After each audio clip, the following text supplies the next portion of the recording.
center and opens up the light-squared bishop and queen, often leading to sharp game. e5 is a common response that establishes a presence in the center, controls d4, and knight f3 develops the knight toward the center, attacks the e5. Knight c6 develops the knight toward the center, protects the pawn on e5, and the Italian game starts with bishop c4, which attacks the f7 pawn and prepares to castle quickly.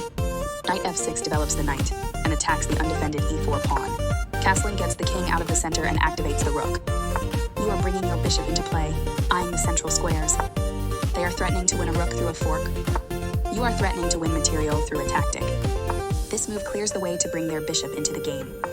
You kick the opposing knight with a pawn, forcing it away. They've made a mistake, and their knight is now lost. That was a fair trade. This is a fair trade, a logical capture. They bring out their knight, increasing their control over the center. This lets your bishop step into the game. They created loft, ensuring their king has a safe square if needed. This move is okay, but not what I would have played. They bring out their bishop, increasing their control over the center.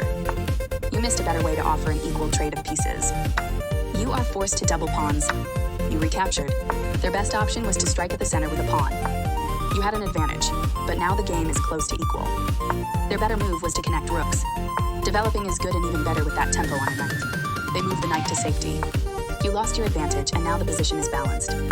Their better move was to strike at the center with a pawn. Well done, an excellent move. That's not a mistake, but they did not find the best move here. Good thinking to bring out more pieces into the game. They made one of the top moves in this position.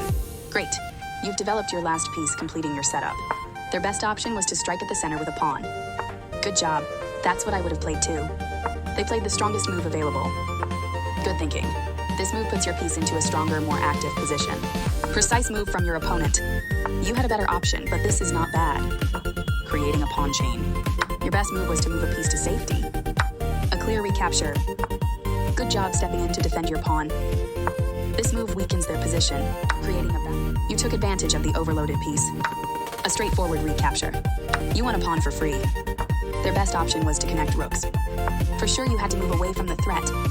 Their knight is now in a stronger position. Control. You gain time because your opponent must deal with your threat. This move doesn't hurt you much, but it doesn't help either. You get a chance to win material through an eventual fork. Oops, you gave up a knight. You are now able to eventually win a knight.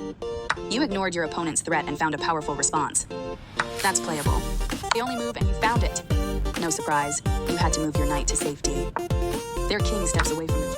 You take back the material at last. Your opponent is losing a knight, but you were already in a winning position anyways. Your opponent's knight is trapped. You are now able to win material because the defender is pinned. You win material, taking advantage of the pinned defender. Your opponent reinforced the defense of their pawn. Your move gets closer to checkmate. You get a chance to create a passed pawn, getting closer to the forced checkmate. Their king steps away from the check by your bishop. You missed an opportunity to checkmate the king. You are now able to force eventual checkmate. You have a clear path to a forced checkmate. Just find the right move. They move their king out of the check from your... Always feels nice to win.